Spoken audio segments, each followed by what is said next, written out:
Hello friends, how are you? Welcome to our YouTube channel Dhyan Commerce, the key of success. Please like, subscribe, share and press bell icon for notifications. Thank you.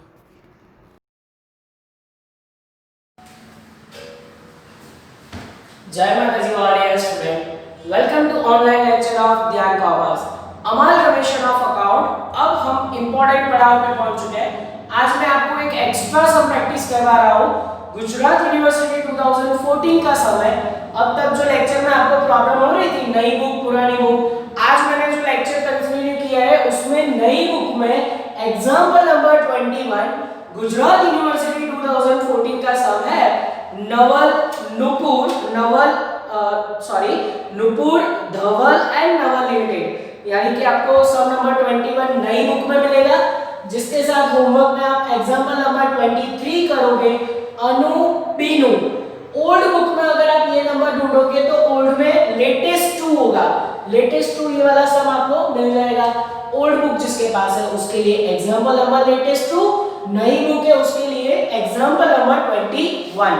चलो ध्यान अंदर रखो, page number 369 नई book में आपके पास ये सम होगा। जिसके पास पुरानी बुक है वो लेटेस्ट 2 निकालेगा। एग्जांपल नंबर 21, फिर से एक बार 2 वेंडर कंपनी है, एक परचेसिंग कंपनी है, ऐसा सम, और आपके लिए मोस्ट टाइम कह सकते हो। ठीक है, चलो तो example number 21, Nupur and Dhaval Limited were amalgamated on 1/4/2017. A new company, Dhaval Limited, was formed to take over the business of existing company. भाई दो वहां पे कंपनी है, Nupur Limited and Dhaval Limited. उसका बिजनेस नवल नाम की company limited ने खरीद लिया है, टेक ओवर कर लिया है। तो मेरे पास एक स्टार्टिंग के नाम आ गए परचेस कंपनी। परचेस कंपनी का नाम क्या है? Naval limited. And vendor company का नाम Nupur limited and Dhawal limited. तो दो वेंडर कंपनी हुई, 2 कंपनी बिक रही है। और हम कौन बन जाएंगे? हम बन जाएंगे भाई Naval company. Naval company Nupur company and Dhawal company को पेमेंट करेगी। तो जब हम स्टेप नंबर 1 गिनेंगे, एक हम पेमेंट करेंगे नुपुर लिमिटेड को, दूसरा हम पेमेंट करेंगे धवल लिमिटेड को। जो दो कंपनी है, पेमेंट दो कंपनी को करना है। और जब आप बैलेंस शीट बनाओगे इन द बुक्स ऑफ, नई कंपनी कौन है? नवल लिमिटेड। यानी कि हम नवल कंपनी है, हम परचेसिंग कंपनी, सामने वाली 2 कंपनी को पेमेंट करेंगे। और आपको देखो सब में फिक्स एडजस्टमेंट होते हैं। आप पीछे अगर अदर इंफॉर्मेशन जाओगे तो 4 फिक्स एडजस्टमेंट वाला सम आपको पूछता है, तो चारों फिक्स एडजस्टमेंट है। फिर उसके बाद नीचे आंसर में क्या मांगा है आपको? From the above information you are required to prepare balance sheet of Naval limited as on 1/4/2017 after amalgamation in the following cases. और अमालगमेशन 2 केसेस में है। First, amalgamation in nature of merger, amalgamation in nature of purchase. यानी amalgamation merger nature का हो और purchase nature का हो, दोनों तरीके से आपको क्या बनाना है? Balance sheet. चलिए तो फर्स्ट नेचर स्टार्ट करें। Amalgamation in nature of merger, पहले 3 steps. Step number 1 calculation of purchase price, step number 2 new value of debenture, step number 3 new value of GR. फिर उसके बाद बैलेंस शीट पे जाएंगे। याद करो स्टेप नंबर 1 में परचेज प्राइस यानी कि इक्विटी होल्डरों को, शेयर होल्डरों को पेमेंट, उसके लिए एडजस्टमेंट में जाना पड़ेगा। डेंजरस एडजस्टमेंट नंबर 1 पे ध्यान देना चाहिए आपका अदर इंफॉर्मेशन में। Naval limited will issue 2 equity share for each 5 equity share of Nupur limited. Naval limited है ना, 2 इक्विटी शेयर देगी नुपुर कंपनी के 5 शेयर के बदले में, और 3 equity shares of 10 equity shares of Dhawal limited, 3 share देगी 10 के बदले में। फिर उसके बाद the shares is issued at ₹38, the face value is 10। अब जो शेयर का फेस वैल्यू 10 रुपए हो, अगर आप 38 रुपए में दे रहे हो तो इसका मतलब बीच का 28 रुपीस क्या हुआ भाई? 28 रुपए क्या हुआ?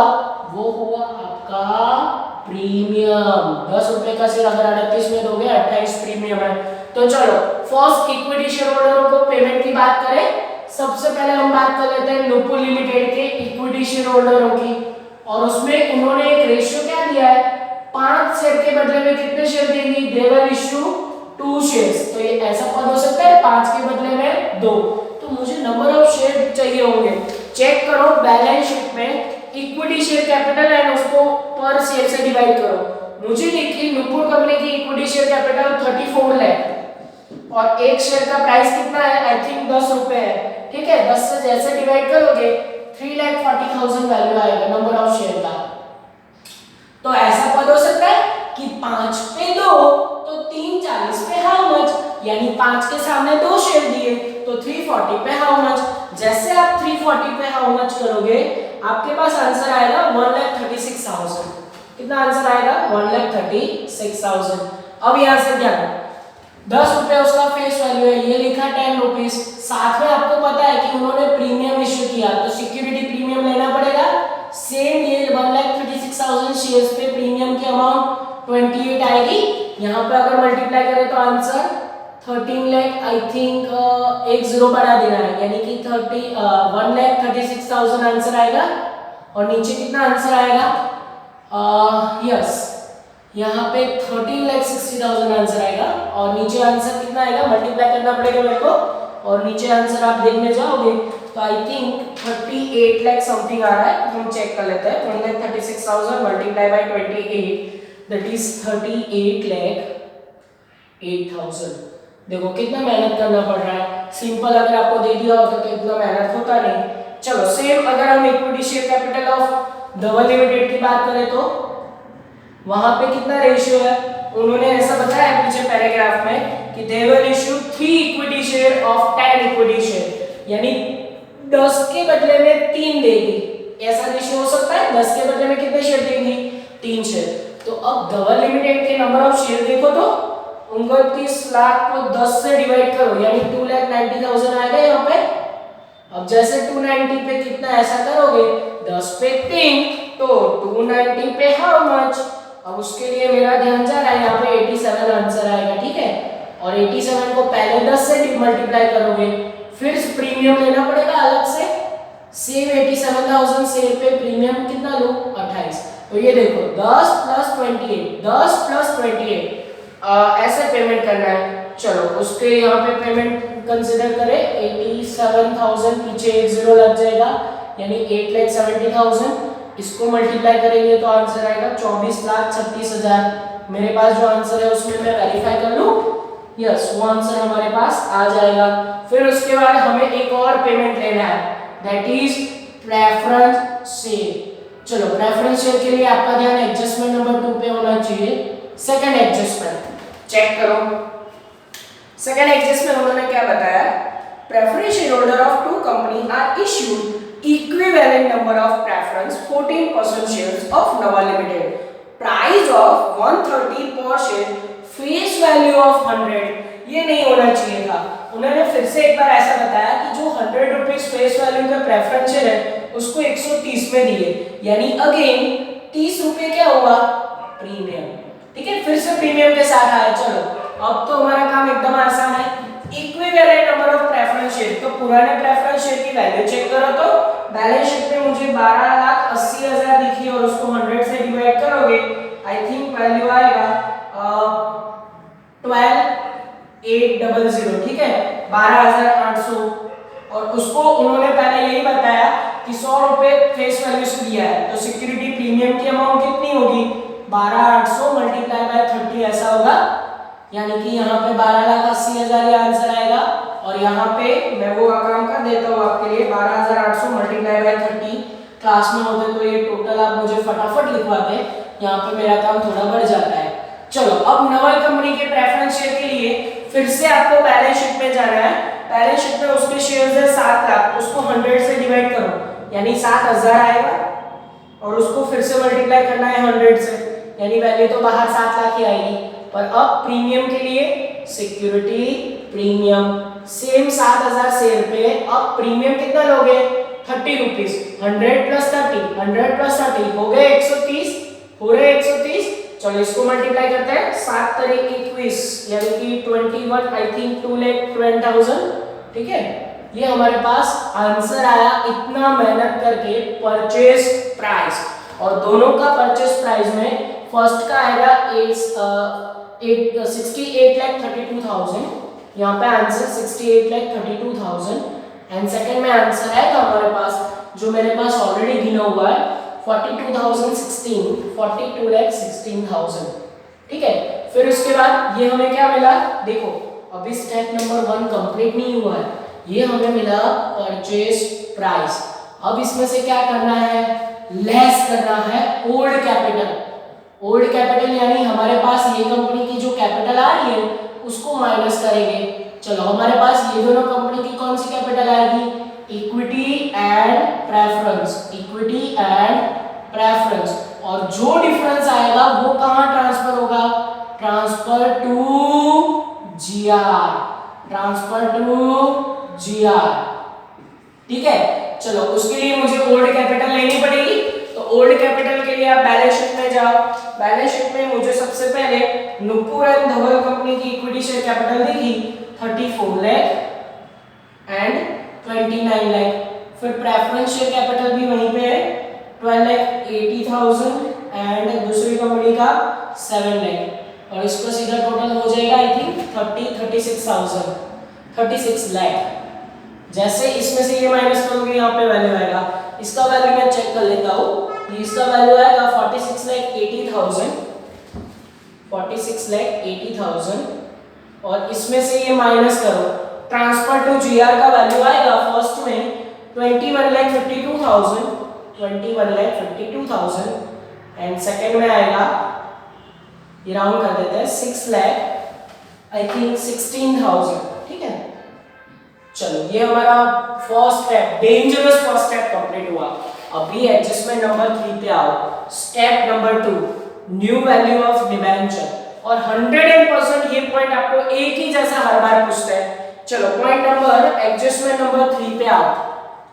Debenture holder of Nupur limited, Dhawal limited were discharge by Naval limited by issuing such number of 10% debenture of 100 each, so underline होनी चाहिए maintain the same amount of interest।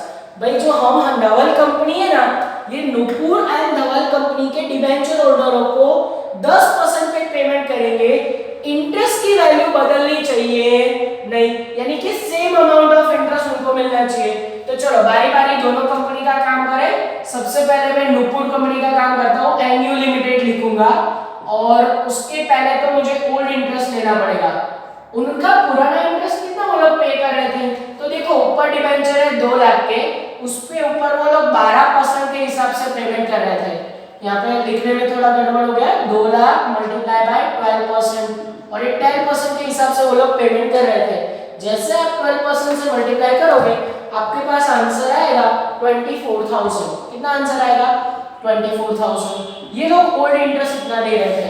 अब मुझे न्यू इंटरेस्ट की वैल्यू ढूंढनी है, तो मैं एक सिंपल पद रखूंगा, नया इंटरेस्ट 10% पे ना, तो मान लो कि 100 रुपीस का अगर डिबेंचर हो तो इंटरेस्ट 100 पे 10% के हिसाब से 10 रुपए होगा इंटरेस्ट, ठीक है।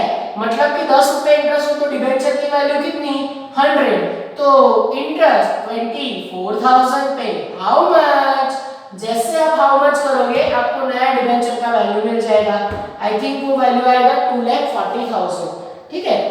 यस आप ये चेक कर सकते हो 2,40,000 यहाँ पे वैल्यू आएगा, न्यू वैल्यू ऑफ डिबेंचर। अब सीधा चेक करो 2,40,000 को 10 से मल्टीप्लाई करो, क्या इंटरेस्ट की वैल्यू सेम रह रही है, तो 12% पे भी सेम वैल्यू और 10% पे भी सेम वैल्यू। नेक्स्ट पॉइंट, अभी हम किसका काम करेंगे, और धवल लिमिटेड का। धवल लिमिटेड का ओल्ड इंटरेस्ट कितना है, तो ओल्ड इंटरेस्ट के लिए आपके पास बैलेंस शीट में जाना पड़ेगा। 1,12,000 है, उस पे 12% के हिसाब से वो लोग इंटरेस्ट पे कर रहे हैं, तो 12% के हिसाब से अगर आप इंटरेस्ट निकालोगे 1,3440 ऐसा इंटरेस्ट आएगा, ठीक है। उससे हमें कोई दिक्कत नहीं है, हमें न्यू वैल्यू ढूंढना है, न्यू डिबेंचर वैल्यू। यहाँ पे वैल्यू आना चाहिए न्यू डिबेंचर और वो 10% के हिसाब से, तो पर कैसा आएगा 10 रुपए पे 10 रुपए पे 100 वैल्यू का डिबेंचर, तो 1,3440 इंटरेस्ट पे डिबेंचर हाउ मच। और जैसे हाउ मच करोगे यहाँ पे सिर्फ 0 बढ़ जाएगा, यानी 1,34,400 ऐसा आंसर आएगा। अब सीधा चेक करो, इसके 10% निकालोगे ये इंटरेस्ट आना चाहिए। तो हमारे पास दोनों डिबेंचर की नई वैल्यू आ चुकी है, एक ये वाली और ये वाली, ठीक है। तो डिबेंचर में कोई पॉइंट नया नहीं है, सेम आगे वाले समझ जैसा किया था वैसे। अब हमें ढूंढना है न्यू वैल्यू ऑफ जीआर और 100% इसमें कुछ नया आएगा, ध्यान अंदर रखना। अब पॉइंट नंबर 4 यहाँ पे स्टेप नंबर 3 के लिए सबसे पहले मुझे जीआर कॉपी करना पड़ेगा बैलेंस शीट में से।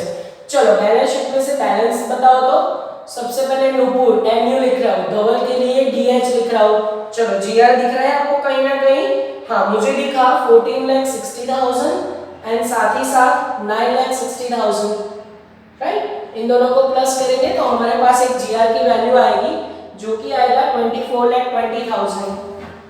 चलो यहाँ पे मेरे पास आंसर गिना हुआ है तो उसमें से मैं सीधा कॉपी कर रहा हूँ वैल्यू। अब उसमें से प्लस एंड माइनस करना है। सबसे पहले ये वाला जिसको बोला जाता है डिबेंचर रिटर्न। क्या बोला जाता है? Debenture return, either profit either loss. तो चेक करो तो पुराना एंड नया पेमेंट में ज्यादा या कम कौन सा है? तो मुझे ऐसा दिख रहा है कि यहाँ पे पुराना पेमेंट ज्यादा था, सॉरी नया पेमेंट आप ज्यादा कर रहे हो। देखो 2 लाख के सामने 2,40,000, 1,12,000 के सामने ज्यादा। अगर आप डिबेंचर रिटर्न में ज्यादा पेमेंट करो तो प्रॉफिट हुआ या नुकसान? तो वो हुआ हमारे लिए लॉस, और लॉस हो तो क्या करना है? माइनस करना है। तो लॉस कैसे हुआ? इस तरीके से the new payment is more than the old payment. आपके पास नया पेमेंट ज्यादा है ओल्ड पेमेंट की कंपैरिजन में। अब मैं दोनों को प्लस करूं, नया पेमेंट मेरे पास 2,40,000 है प्लस 1,34,400, तो यहाँ पे मेरे पास एक आंसर आएगा जो कि होगा यस 3,74,400, 3,74,400। और ओल्ड पेमेंट का टोटल करूं 2 लाख 1,12,500, 2 लाख प्लस 1,12,000 यस, और इनका टोटल आएगा 3,12,000, ठीक है। और देखो नया पेमेंट ज्यादा कर रहे हो, ये प्रूफ हो चुका है। आप नए डिबेंचर होल्डरों को ज्यादा पेमेंट कर रहे हो, पुराना वाला पेमेंट कम है। इन दोनों का डिफरेंस यहाँ से क्या होगा? माइनस। प्रॉफिट हो तो प्लस, लॉस हो तो माइनस। अब ये डिफरेंस कितना आएगा? तो वो डिफरेंस आएगा 62,400, ठीक है। चलो अब आगे बढ़े। अब इसका काम तमाम करना है स्टेप नंबर 1 का। उसको हम बोलते हैं क्या है? उसको हम सिंपली ये बोलते हैं difference in purchase price. Purchase price में डिफरेंस। अब दोनों कंपनी में प्लस और माइनस के लिए बोर्ड पे ध्यान होना चाहिए। सबसे पहले नुपुर एंड फिर धवल। नुपुर कंपनी में यहाँ पे वैल्यू प्लस में तो क्या करूं? माइनस 21,52,000। यहाँ प्लस में फिर से क्या करूं? माइनस। और क्यों माइनस कर रहे हैं? क्योंकि यहाँ पे आपने परचेज प्राइस ज्यादा पे किया। परचेज प्राइस आप ज्यादा पे करो इसीलिए प्लस में आंसर आया। अगर मैं ज्यादा पेमेंट करूं तो ज्यादा पेमेंट कहां से करूंगा? जीआर में से। इसीलिए यहाँ पे प्लस तो यहाँ पे माइनस, यहाँ पे माइनस तो यहाँ पे प्लस। चलो इन दोनों माइनस माइनस को प्लस करें और साइड कैसे रहेगी? साइड रहेगी माइनस की, माइनस 27,60,8,000 ऐसा आंसर आएगा। आप ये आंसर चेक कर सकते हो, ठीक है। अगर कोई गड़बड़ हो तो आप अपने आप भी उससे सॉल्व कर सकते हो। अब ये वाली वैल्यू में से ये दोनों माइनस में करो, आई थिंक आंसर माइनस में जा रहा है। और अभी मेरा जीआर यहाँ पे अभी बाकी है, पेंडिंग है। कितना माइनस में जाएगा? तो माइनस में जाएगा 4,10,400। अब ध्यान से, अब जीआर कोई हमेशा कोई रिवर्स जीआर माइनस में लगा है? बिल्कुल नहीं। रीजन माइनस में नहीं होना चाहिए। तो जब यहाँ पे माइनस आए तब क्या करना है? तब आपको पीएनएल का यूज करना है। जीआर यहाँ पे माइनस में गया तो इसमें मैं क्या करूंगा? तो सिंपली इसमें मैं ऐड करूंगा पीएनएल अकाउंट, ठीक है। और नुपुर एंड धवल कंपनी का, एनयू एंड डीएच कंपनी का मैं यहाँ पे पीएनएल अकाउंट ऐड करूंगा। और पीएनएल अकाउंट के लिए आप बैलेंस शीट में जाओ, बैलेंस शीट में आपको पीएनएल अकाउंट मिल जाएगा 3 लाख एंड दूसरी कंपनी का है 2,08,000, राइट। 2,08,000 टोटल करोगे तो 5,08,000 आएगा। और जैसे 5,08,000 करोगे यहाँ पे न्यू वैल्यू ऑफ जीआर मिलेगा और वो आएगा जो बैलेंस शीट में जाने वाला है 97,600। ठीक है।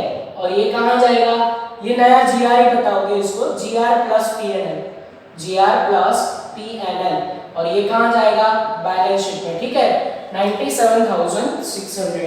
अब हमारा बैलेंस शीट 100% आंसर आ जाएगा, क्योंकि जब अमालगमेशन नेचर ऑफ मर्जर होता है ना, दोनों कंपनी की सारी चीजें हम सिर्फ प्लस करके लिखते हैं, तो बैलेंस शीट में तो कोई दम नहीं है। देखो सबसे पहले हम शुरुआत करेंगे इक्विटीज लायबिलिटी, उसमें शेयर कैपिटल से। रूल्स क्या है, नया सिर्फ नई प्राइस से लिखो, बाकी सब कुछ प्लस करके ले लो। चलो सबसे पहले आप पुरानी बैलेंस शीट साथ में रखो। आपके अंदर क्वेश्चन में जो बैलेंस शीट है उसमें सबसे पहले आपको क्या दिख रहा है, इक्विटी शेयर कैपिटल, तो हम भी यहाँ पे क्या लेंगे, इक्विटी शेयर कैपिटल।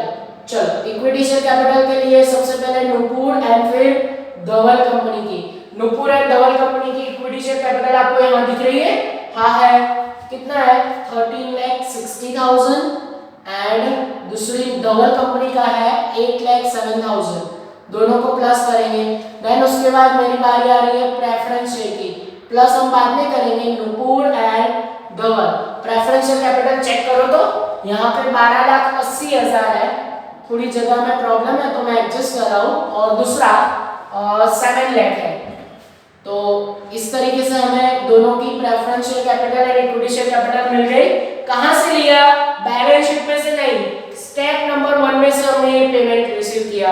और इन दोनों का अगर आप टोटल करना चाहो तो वो टोटल आएगा 12,30,000, 12,30,000, सॉरी यहाँ पे 22,30,000 आएगा, आई थिंक फिर से चेक कर लेता हूँ, यस 22,30,000 एंड 19,80,000, ठीक है। चलो आगे बढ़े। फिर उसके बाद रिजर्व्स एंड सरप्लस आ रहा है, अंदर भी पुरानी बैलेंस शीट में आप चेक करोगे तो आपको रिजर्व्स एंड सरप्लस भी मिलेंगे। सबसे पहला काम आप ये लिखो सिक्योरिटी प्रीमियम। तो सिक्योरिटी प्रीमियम के लिए आपका ध्यान यहाँ पे होना चाहिए, कितने सारे प्रीमियम, देखो नुपुर कंपनी में दो जगह पे प्रीमियम है, इक्विटी एंड प्रेफरेंस में, सेम धवल कंपनी में भी इक्विटी एंड प्रेफरेंस में प्रीमियम है, तो दोनों कंपनी के प्रीमियम को प्लस करके हमें आंसर लिखना है, ठीक है। तो सबसे पहले मैं यहाँ पे अपने आप जो मैंने टोटल किया है नुपुर धवल, दोनों को टोटल करके प्रीमियम लोगे तो नुपुर कंपनी में प्रीमियम की वैल्यू आएगी 41,92,000 एंड धवल कंपनी में प्रीमियम आएगा जो यहाँ पे गिना हुआ है 26,46,000, ठीक है। और ये प्रीमियम की वैल्यू ये दोनों यहाँ से प्लस करके लिया है, अब इन दोनों को भी प्लस करके बाहर आंसर लिखे, आंसर आएगा 68,36,000, ठीक है। ये हमारा प्रीमियम का आंसर आ चुका है। फिर उसके बाद अब हम जाएंगे दूसरे रिजर्व्स पे। अब आपका ध्यान अंदर पुरानी बैलेंस शीट में हो तो अंदर जीआर है, फिर इन्वेस्टमेंट अलाउंस रिजर्व है। क्या मैं जीआर अंदर वाला बैलेंस शीट वाला लूं? बिल्कुल नहीं, यहां मैं जीआर का वैल्यू लूंगा स्टेप नंबर 3 में से। ये देखो स्टेप नंबर 3 में 97,600 जीआर का वैल्यू आया, तो वही वैल्यू कंसीडर करेंगे। अब नेक्स्ट कौन सा है, तो मुझे दिख रहा है इन्वेस्टमेंट अलाउंस रिजर्व, ठीक है, इन्वेस्टमेंट अलाउंस रिजर्व, और वो मुझे दोनों कंपनी के लिखने पड़ेंगे, नुपुर धवल। चलो उसके अंदर ध्यान, नुपुर कंपनी का है, सॉरी हाँ 2 लाख का, यस, एंड धवल कंपनी का है 1,20,000, तो टोटल 3,20,000 आ रहा है, ये हमने लिखा यहाँ पे इस तरीके से। अब उन्होंने पीएनएल दिया है, क्या मैं पीएनएल यहाँ पे कंसीडर करूं? नहीं, आंसर होगा नहीं। रीजन, आपने जीआर में पीएनएल प्लस करके ये आंसर लिया है, ठीक है, तो यहाँ पे पीएनएल आएगा नहीं। मैं जानबूझ के नहीं ले रहा हूँ क्योंकि जीआर के साथ पीएनएल प्लस हो चुका है, इस एज अ मर्जर में सब कुछ लेना चाहिए, पर पीएनएल की वैल्यू यहाँ पे आ चुकी है तो वो कंसीडर नहीं करेंगे। I think reserves and surplus भी खत्म हो गए, तो इसका एक टोटल यहाँ पे बाहर जा सकता है। मेरे पास अनफॉर्चुनेटली टोटल किया हुआ है तो फायदा होगा, वो टोटल आएगा आपका 1,14,65,000, बहुत लंबा टोटल, 1,14,65,600 ऐसा कुछ आएगा, ठीक है, यस, इतना टोटल आ रहा है। आप ये टोटल चेक कर सकते हो, 1,14 लाख, 114 लाख ऐसा हम टोटल करेंगे, ठीक है। चलो अब नॉन करंट लायबिलिटी की बात कर लेते हैं और उसमें आपका ध्यान जाए तो डिबेंचर एक ही है। चलो यहाँ पे आएगा डिबेंचर और वो भी दो कंपनी के, नुपुर एंड धवल। पर कौन सी वैल्यू लेंगे इसकी? New value. न्यू वैल्यू में आपको यहाँ से मिल जाएगी 2,40,000 एंड 1,34,400। अब यानी यहाँ पे इन दोनों का टोटल भी यहाँ पे किया हुआ है 3,74,400। ये टोटल सीधा बाहर रखो क्योंकि नॉन करंट लायबिलिटी में सिर्फ एक ही है। देखो तीन टोटल बाहर जाने चाहिए, share capital plus reserve and surplus, यानी कि उसको बोला जाता है शेयर होल्डर फंड। और उसमें non current liability second heading and third heading current liability. Current liability के लिए ध्यान दो सिर्फ एक ही आई थिंक क्रेडिटर। चलो हमारा काम बहुत ही आसान हो गया। क्रेडिटर नुपुर धवल। चलो क्रेडिटर की वैल्यू दोनों कंपनी में कितनी है? फर्स्ट में है 7,60,000 एंड सेकंड में है 3 लाख, तो टोटल आई थिंक 10,60,000 आएगा। अब आई थिंक मेरा बैलेंस शीट का एक साइड का टोटल होने जा रहा है और बैलेंस शीट के एक साइड का टोटल आपका आना चाहिए 129 लाख। कितना टोटल आना चाहिए? 129 लाख। थोड़ा ऊपर लिखो ताकि आपको ये अच्छे से दिखे। ये टोटल आएगा 129 लाख, यानी करोड़ में आ रहा है। तो ऐसा पॉसिबल हो सकता है। अब मुझे जानना है कि क्या मेरा ये टोटल सही है कि गलत। उसके लिए बैलेंस शीट में आपको नुपुर एंड धवल कंपनी दोनों कंपनी के बैलेंस शीट को टोटल करो। आपको अंदर है 76 लाख एंड 53,000 और 53 लाख, तो आप 76 प्लस 53 करोगे तो उन लाख का टोटल यही टोटल आएगा। तो आप समझ सकते हो कि आपका सम करेक्ट। नेक्स्ट अब हम लेंगे असेट साइड और असेट साइड तो टोटल आ ही जाएगा क्योंकि अंदर कोई भी चीज हमें कोई चेंज नहीं करना है। चेक करो असेट साइड और असेट में मुझे सिर्फ दो ही असेट दिख रही है। कितना काम आसान है देख लो। असेट में सबसे पहला मुझे दिखा फिक्स असेट जो कि नॉन करंट में आएगा। चलो नुपुर धवल, नुपुर कंपनी की फिक्स असेट कितनी है? 34,40,000 एंड 21,40,000। इसका टोटल हम अभी कर देंगे। And then current asset Nupur Dhawal. चलो करंट असेट मुझे दिखी 41,60,000 एंड 31,60,000। चलो इन दोनों को टोटल कर ले तो टोटल हमारे पास एक आएगा यस 55,80,000। यहाँ पे 55,80,000 और यही टोटल हम बाहर भी रख सकते हैं 55,80,000। एंड देन उसके बाद ये करंट का टोटल करें तो वो टोटल आएगा 73,20,000। ठीक है, चलिए ये टोटल यहाँ पे मैं रख रहा हूँ 70,20,000। अब अगर टोटल का टोटल मैच हो जाए तो सम करेक्ट, और अगर आप टोटल करोगे ना वो मैच हो ही जाएगा।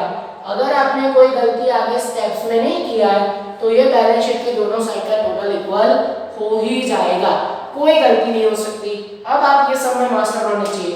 पहले 3 स्टेप में कहीं गड़बड़ नहीं करना है। अगर यूनिवर्सिटी आपके ऊपर मेहरबान रही तो आपको एक ही कंपनी दूसरी कंपनी को परचेस करी होगी ऐसा सब पूछेंगे और इतने डिफिकल्ट लेवल के पॉइंट वो लोग देंगे ही नहीं। और आपको कि एक नेचर से ही सम पूछ सकता है। सिर्फ ऐसा कहें कि amalgamation in nature of merger से काउंट करो, सिर्फ एक नेचर से सम पूछ सकते हैं तो आपके लिए फायदा ही फायदा है। ये हुआ amalgamation in nature of merger. अब हम देखेंगे amalgamation in nature of purchase. चलिए अब सेम काम हम करेंगे amalgamation in nature of purchase. तो देख सकते हो आप amalgamation in nature of purchase मैंने हेडिंग दे दिया है। और अगर नेचर ऑफ मर्जर आप पहले कर लेते हो तो आपके लिए amalgamation in nature of purchase little bit change के साथ आपको करना है। देखो amalgamation in nature of purchase के लिए जो 3 स्टेप आपको गिनने हैं उसमें से स्टेप नंबर 1 तो ऑलरेडी हमने गिना हुआ है, that is calculation of purchase price. देखो आगे मर्जर में हमने नुपुर एंड धवल कंपनी को जो परचेस प्राइस पेमेंट किया था वो ढूंढा हुआ है, इक्विटी एंड प्रेफरेंस शेयर होल्डरों को पेमेंट, तो सीधा वही पेमेंट मैंने ले लिया। नुपुर कंपनी में था 68,32,000, धवल कंपनी में था 42,16,000। ठीक है, और फिर उसके बाद स्टेप नंबर 2 में हमें क्या लेना है? Calculation of net asset. अब नेट असेट का भी आपको पता है, नेट असेट का मतलब क्या होता है? Total asset minus total liability. चलो तो डायरेक्ट स्टेप नंबर 2 पे जाए। अब नेट असेट के लिए आपको बैलेंस शीट में दोनों कंपनी की टोटल असेट साइड देखो, उसमें दो ही असेट है, एक है फिक्स असेट और दूसरा है करंट असेट। चलो वहां से कॉपी करें, ये आंसर है 34,40,000 एंड दूसरी कंपनी में 21,40,000। देखो मैं सीधा कॉपी पेस्ट कर रहा हूं, कोई अकल का इस्तेमाल है ही नहीं, ठीक है, सीधा कॉपी पेस्ट। और इसका तो है ना टोटल भी अंदर दिया हुआ है, इसका टोटल आएगा 76 लाख और इसका टोटल 53 लाख। अब थोड़ा दिमाग का इस्तेमाल, अब आ रही है डिबेंचर की वैल्यू। जब टोटल एसेट में से आप डिबेंचर या फिर ये जो करंट लायबिलिटी है वो माइनस करते हो, तो यहाँ पे ध्यान रखना है डिबेंचर का नया वैल्यू कंसीडर करेंगे। वो देखो आपको वहां पे बैलेंस शीट में ऑलरेडी दिया हुआ है 2,40,000 एंड दूसरी कंपनी में 134,400। चलो अब सीधा क्रेडिटर अंदर से कॉपी करेंगे। क्रेडिटर की वैल्यू है 7,60,000 एंड दूसरी कंपनी में है 3 लाख।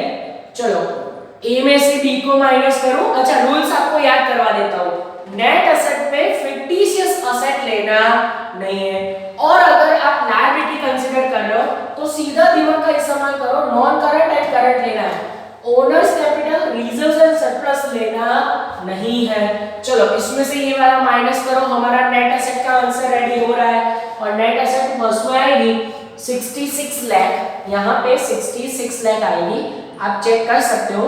एंड दूसरी कंपनी में इसमें से ये दोनों माइनस करोगे, आंसर आएगा 48,65,000, 48,65,600 ये आंसर आ रहा है। मैं फिर से चेक कर लेता हूँ, अंदर दिए गए आंसर में ही वेरीफाई कर लेते हैं। नेट एसेट का आंसर कहीं ना कहीं मैच हो रहा होगा, जो मुझे अभी नहीं दिख रहा है पर अंदर कहीं ना कहीं तो होगा। चलो नेट एसेट का हमारे पास एक आंसर आ गया है। अब हमारा काम क्या है, हमें कंपेयर करना है ये स्टेप नंबर 1 को, परचेस प्राइस को नेट एसेट के साथ कंपेयर करो, तो आइदर हमें मिलेगा कैपिटल रिजर्व आइदर गुडविल। चलो देखो तो फर्स्ट में परचेस प्राइस ज्यादा है, नेट एसेट कैसी है, कम। दूसरे में उल्टा है, दूसरे में देखो यहाँ पे, अच्छा यहाँ पे तो बहुत ही उल्टा हुआ, तो देखो मुझे ये काम अलग से करना पड़ेगा। फर्स्ट मैं नुपुर कंपनी के लिए देख रहा हूँ, तो मुझे यहाँ पे सिचुएशन ऐसी दिख रही है, परचेस प्राइस हायर है नेट एसेट से, तो इसका मतलब आप जानते हो, जब परचेस प्राइस आप ज्यादा पेमेंट करते हो नेट एसेट से, तो दैट इज कॉल्ड गुडविल। उसको क्या बोला जाता है, गुडविल बोला जाता है। तो नुपुर कंपनी में गुडविल है, कैसे, 68,32,000 में से माइनस करो 66 लाख, तो आपको गुडविल का वैल्यू मिलेगा। और गुडविल कम्स टू, वैल्यू मेरे पास ऑलरेडी गिनी हुई है, तो गुडविल का वैल्यू आएगा 2,32,000, ये आप चेक कर सकते हो, ठीक है। और फिर उसके बाद सेकंड कंपनी धवल लिमिटेड, और उसमें सिचुएशन देखो, उसमें उल्टा है, इसमें 48 लाख है, यानी कि नेट एसेट ज्यादा है परचेस प्राइस से। आप परचेस प्राइस ज्यादा पे करो तो गुडविल, आप परचेस प्राइस कम पे करो तो वो है कैपिटल रिजर्व, और उसका वैल्यू ढूंढ ले, 48,65,600, उसमें से 42,16,000 माइनस करना है, मेरे पास वैल्यू आ जाएगा और वो आएगा 6,49,600, 6,49,049, मैं देख लेता हूँ, 6,49,600, 6 लाख आएगा, ठीक है, 6,49,600। अब देखो यहाँ पे पहली बार सब में ऐसा हुआ है कि एक कंपनी में हमारे पास गुडविल है, दूसरी कंपनी में कैपिटल रिजर्व है। अब गुडविल बैलेंस शीट में कहाँ दिखाया जाता है, वो नॉन करंट एसेट में आता है, और कैपिटल रिजर्व यहाँ रिजर्व्स एंड सरप्लस में आता है। तो दोनों चीज एक साथ कभी नहीं बतानी है, दोनों में से कोई एक चीज बताओ। अब उसके लिए ये दोनों में से बिगर में से स्मॉलर वैल्यू माइनस करो, तो all over I think capital reserve आएगा 6,49,600 में से आप गुडविल यानी कि 2,32,000 लेस कर दो, तो आपको नया कैपिटल रिजर्व मिलेगा, जो हम बैलेंस शीट में शो करेंगे। यानी कि गुडविल आंसर आ जाएगा पर वो आंसर मैच नहीं होगा, इसीलिए मैं बता रहा हूं कि दोनों में से कोई एक ही वैल्यू कंसीडर करनी है। तो इन दोनों को प्लस और माइनस करोगे, आपके पास वैल्यू आएगा 4,17,600, ठीक है, और ये वैल्यू आप बैलेंस शीट में दिखाओगे एज ए कैपिटल रिजर्व। कई बार ऐसा होगा कि गुडविल की वैल्यू ज्यादा है, तो सीआर को गुडविल में से माइनस करो और उतना गुडविल आप कहां दिखाओगे, बैलेंस शीट में असेट्स है। गुडविल आया तो असेट साइड, रिजर्व आया तो रिजर्व सरप्लस में। अब आ रहा है हमारा dangerous rules of balance sheet. जब आप अमाउंट कमीशन की नेचर ऑफ परचेस करते हो तो बैलेंस शीट का रूल ये है, पुरानी कंपनी की वही चीजों को लाओ जो आप टेक ओवर कर रहे हो। तो उसका मतलब ये होगा कि ये assets and liability take over कर रहे हैं, चेंजेस कहां आएंगे, सिर्फ रिजर्व एंड सरप्लस में। तो चलो बैलेंस शीट पुरानी पूरी सामने रखी है, सिर्फ क्या क्या चेंजेस आते हैं वो नोटिस करो। सबसे पहले इक्विटी शेयर कैपिटल, उसमें प्रेफरेंस इक्विटी, क्या ये 3 स्टेप में हमने कहीं ना कहीं उसको गिना हुआ है, इन तीन इसको दोनों को, हाँ वो परचेस प्राइस में आया होगा। तो अब देखा मेरा ब्लू टिक, ये हो गया टिक, ये हो गया टिक, इसको ऐसे ही रहने दो। अब रिजर्व्स एंड सरप्लस में देखो, रिजर्व्स में मेरे पास सिक्योरिटी प्रीमियम है, क्या ये परचेस प्राइस में आपने सिक्योरिटी प्रीमियम पेड किया है, हाँ किया है, तो इसको भी ऐसे ही रहने दो। अब बात करते हैं जीआर की। आगे वाले पुराने सामने स्टेप नंबर 3 में से लिया था, जीआर हो, पीएनएल हो, कोई भी रिजर्व हो, वो मेंटेन नहीं कर रहे हैं। ये देखो मेरा जीआर यहां से उड़ा, हट गया जीआर, पर उसकी जगह आपको एक नया रिजर्व मिला है, कैपिटल रिजर्व, तो उसको लिख लूं मैं यहाँ पे। कैपिटल रिजर्व कहां से आया, स्टेप नंबर 3 में से आया, कितना आया है, 4,17,600। अब ध्यान यहाँ पे रखो, ये जो इन्वेस्टमेंट अलाउंस रिजर्व है ना, उसके लिए ऑलवेज एडजस्टमेंट होता है। चेक करो एडजस्टमेंट नंबर 4 अभी बाकी है ना एडजस्टमेंट नंबर 4, देखो उसमें क्या कहा है, investment allowance reserve is to be maintain for more 2 years. ये रिजर्व को मोर देन 2 इयर्स रखना है। स्टार रेटिंग, इसको मैं हटा देता, पर क्योंकि एडजस्टमेंट नंबर 4 में कहा है तो इसको मेंटेन करना जरूरी होगा, और इसको मेंटेन कर रहे हो ना, देखना ये 3,20,000 आप रख रहे हो ना, वो यहाँ पे मिसिंग आएगा। देखो अभी से मैं लिख रहा हूँ 3,20,000 यहाँ पे मिसिंग आएगा, 101% मिसिंग आएगा। अब देखो ये जो करंट नॉन करंट लायबिलिटी है, डिबेंचर एंड क्रेडिटर, वो यहाँ पे हम टेक ओवर कर रहे हैं, हाँ कर रहे हैं, तो ये हम एज इट इज रखेंगे क्योंकि हम नवल कंपनी है। हम कौन है, नवल कंपनी। अब बैलेंस शीट के ये टोटल चेंज होगा, ये दोनों एज इट इज होगा, और ये टोटल भी बदल जाएगा। तो ऊपर वाला टोटल आपका आंसर आएगा 117,85,600। ठीक है, यहाँ पर मैं चेंज कर रहा हूँ 1,17,85,600, और ये टोटल आप चेक कर सकते हो। फिर उसमें ये दोनों ऐड करोगे तो आपके पास यहाँ एक नया टोटल आएगा, और वो टोटल 132,20,000 आएगा। आप ये चेक कर सकते हो, मुझे अभी से पता चल गया। रीजन इसमें ना सिर्फ मैंने 3,20,000 ऐड किए, क्योंकि ये एक्स्ट्रा अमाउंट हम रख रहे हैं यहाँ पे। तो ये टोटल आप चेक कर सकते हो, मैं भी टोटल चेक कर रहा हूँ, इसमें मैंने अपने आप काम किया। यस, ये टोटल मैच हो ही जाएगा। अब ये टोटल यहाँ पे मैच होना चाहिए, ठीक है, तो ये मैं टोटल यहाँ पे रख दूं 132,20,000, और जैसे ये टोटल यहाँ पे आया, इसमें से ये दोनों माइनस करोगे, इतना वैल्यू यहाँ पे मिसिंग होगा। और इसको क्या बताएंगे, इसको बताएंगे अमालगमेशन एडजस्टमेंट अकाउंट। क्या बताएंगे, एडजस्टमेंट अकाउंट, क्योंकि इन्वेस्टमेंट अलाउंस रिजर्व जो नहीं रखना चाहिए था नुपुर एंड धवल कंपनी का, वो आपने मेंटेन किया है। नुपुर कंपनी का 2 लाख एंड जो धवल कंपनी है उसका 1,20,000। तो 3,20,000 अगर मिसिंग आ जाए परचेज में भी आप अपना आंसर चेक कर सकते हो, तो आपको पता चल जाएगा कि आपने जो काम किया हुआ वो बिल्कुल सही है। तो आप देख सकते हो अमाउंट कमीशन में एक जैसे सम एक पैटर्न से पूछ रहे हैं, सिर्फ आपकी अच्छी प्रैक्टिस हो तो ये यूनिट आपको ज्यादा मार्क्स दिलाएगा। पर एक माइनस पॉइंट ये है कि ये सम डेफिनेटली लेंथी पड़ेगा। तो आप अगर cost and finance paper attempt कर रहे हो ना, एग्जाम की पेपर स्टाइल 2 घंटे की है, बहुत आराम से सोच विचार करके जो भी आप मास्टर हो ना वो चैप्टर अटेम्प्ट करना, ठीक है। तो आपके लिए अमाउंट कमीशन का ये सब लेंथी है पर इजी तो है। तो आपका खुद का ये पॉइंट ऑफ व्यू होना चाहिए कि एग्जाम में जब आपको ऑप्शन मिले तो आपको कौन सा अटेम्प्ट करना है, ठीक है। होमवर्क करो, ये पूरा आपने जो भी देखा है, कोई भी डाउट हो तो मुझे बता सकते हो, ठीक है। आज का लेक्चर में बस यहीं तक रख रहे हैं, नेक्स्ट कोई लेक्चर में कहीं सफर आगे बढ़ाएंगे। तब तक के लिए ऑल द बेस्ट एंड जय माता जी। Please like, subscribe, share and press bell icon for notifications.